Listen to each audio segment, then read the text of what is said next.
Well, thank you so much for joining us here on Smart Family. As you know, we are live, and I'm Daphne Monroe. And I'm Connie Cola, and it's our goal every day to keep it smart and simple for you.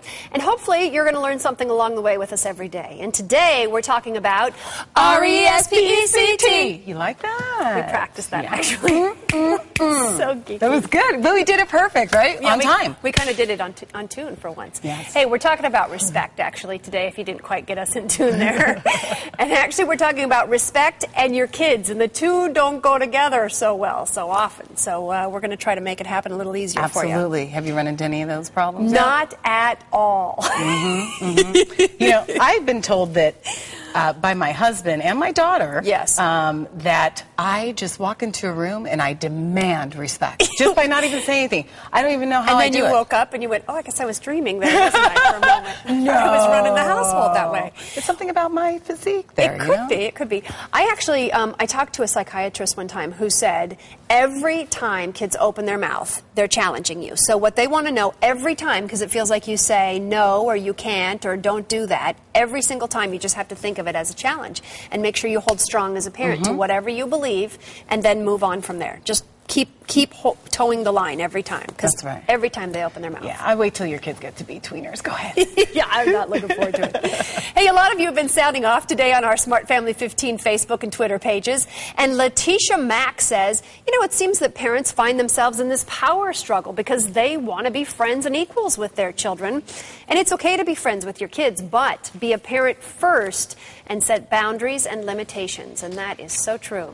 So Carrie Fugate Wilson says she wants other parents' advice because she says with a 14-year-old who has never been a problem until he turned 14, a 12-year-old daughter who is going through quote-unquote changes, and a 10-year-old boy that thinks he can get away with anything, my ears are open, Smart Family, and I need all the advice I can get. So send us your information today on Facebook and on Twitter. It's facebook.com/smartfamily15, and on Twitter you can find us at smartfamily15 because we will be reading those comments and sharing them throughout the day today. Log in and let's chat about it.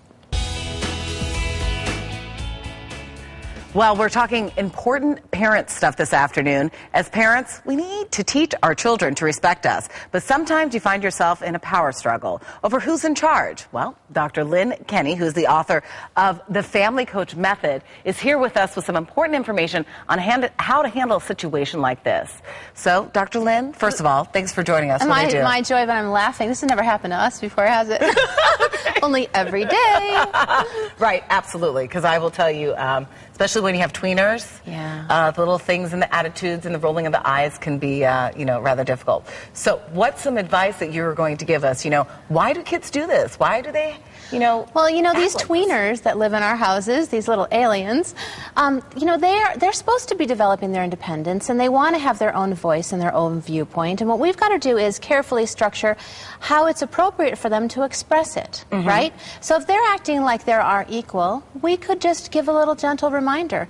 You know, Olivia, I'm interested in your opinion, honey, but mommy's still the mom. And, you know, I even tell my kids, when you're older and you have children, you get to do exactly what I'm doing right now, girl. Okay, so kind of set those boundaries is what you're saying, you know, if the opportunity, right. Politely. I mean, I think the first thing to do is don't yell, don't freak out. It's totally normal, it's expected. It's actually a good sign of development that they're getting their own voices. Yes, exactly, and I see it that way too, and I almost sometimes, you know, of course, by no means is my daughter an equal. I am her mother, as I tell her, and I always tell her, I said, I love you, and we're never going to be friends, because I'm always going to be your mother in that sense, right? But yeah, I have that problem too with my tweener. Now the thing is, as you and I knew a few years ago, when they're young, you can basically set the behavioral expectation, tell them what to do, and then it's first I tell you, then you do it. It's a little easier, right? But then as they get older, they get their own opinions, so you have to start collaborating with them more. Collaboration is not negotiation. Okay. Collaboration is you say your part, I say my part, and then we figure out an answer together.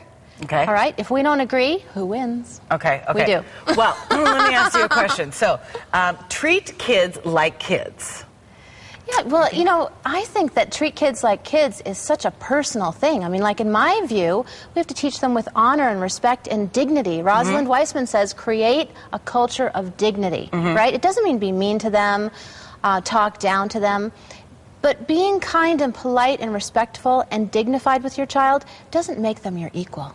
Right, absolutely. So there's that balance there. Yeah. So any other tips that you think we should have in terms of, you know, our kids Well, thinking that they're... I've seen a lot of families where the hierarchy really got out of control. There are lots of reasons. You get divorced, there's only one of you. Somebody passes on, there's only one of you. Your family lives in New York, you live here, there's only, one of you. Right. So it's really important to get support, get social support. If you were my neighbor, I'd say, hey, Daphne, can you chat with my kids about blah, blah, blah. Reach out, whether it's your church or your mom's group. You don't have to do everything alone. Okay, I love that. And also as parents, do not befriend your children. They're your children. So, Dr. Lynn, always great advice. Always enjoy having you. And thank you very much for coming on. Sure.